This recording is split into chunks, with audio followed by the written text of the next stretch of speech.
Hello and welcome to this week's episode of Nacho Problems, where we turn ordinary recipes into extraordinary nachos. I'm Nacho Queen, but you can call me M. If you're new to the channel, then welcome. Pull up a chair, make yourself a drink, because we're about to have some fun. If you're a returning fan, well, you guys know that I love breakfast. And it's been a few weeks since we made breakfast nachos. So I decided that this week we're making waffle nachos. Now this recipe is going to be a lot like me, short, sweet, a little indulgent, with just a hint of whiskey. Let's get started. Step 1. The toppings. For our toppings we're making candied bacon. Oh yes, candied bacon. For that we're going to need some thick cut bacon, some brown sugar, and some fresh ground pepper. Start by preheating your oven to 400 degrees Fahrenheit. Now take a baking sheet or large platter and spread out some brown sugar in it.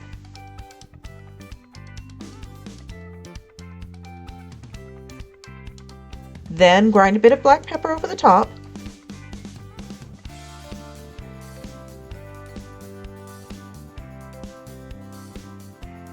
And now you're going to dip both sides of your bacon in the sugar and then place it on the rack. Repeat for as many slices as you want, adding more pepper as needed. I recommend at least 1 slice per person and 1 extra for the chef.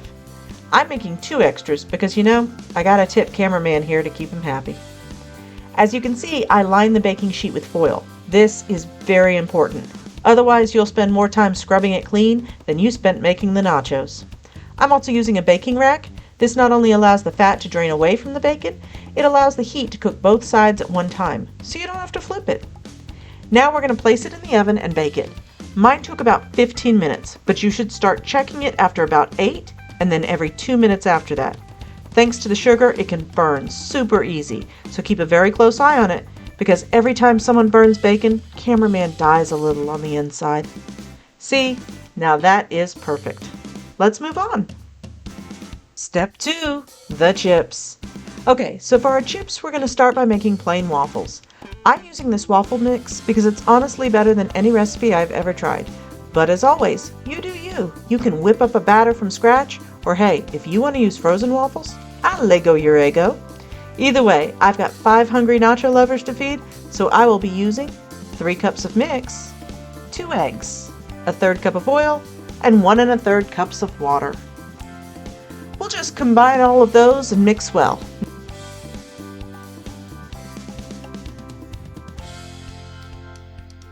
Now we're ready to make waffles.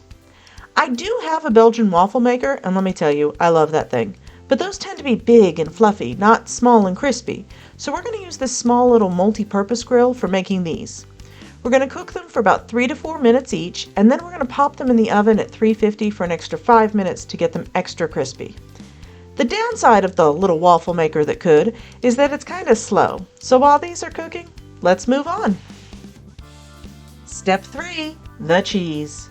For our cheese, I'm making a maple butter sauce. For that, I'll be using 1 cup maple syrup, 1 cup of maple rye whiskey. Substitute some apple cider or apple juice if you don't want to use alcohol, and 1/2 cup of butter, chopped into little cubes and kept cold until needed. If you've seen my mac and cheese video, then you'll find this recipe very similar to the beurre blanc sauce that we made for our lobster mac.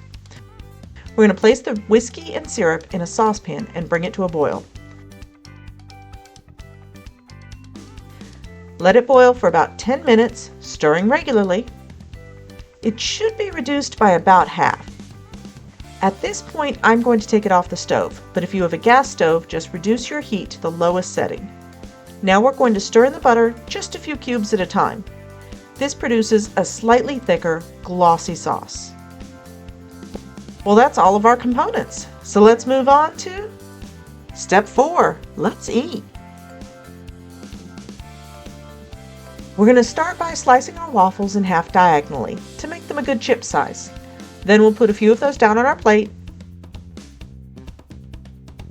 and ladle on some of that lovely maple butter sauce. As you can see, I've chopped up the bacon and we're going to sprinkle that over the top. Then I thought it needed a little color, so I decided to toss on some fresh raspberries. Jimmy Buffett ended up adding bananas to his nachos, and whipped cream would have also been nice. If you like pecans, check out the ones we made for the cinnamon roll nachos.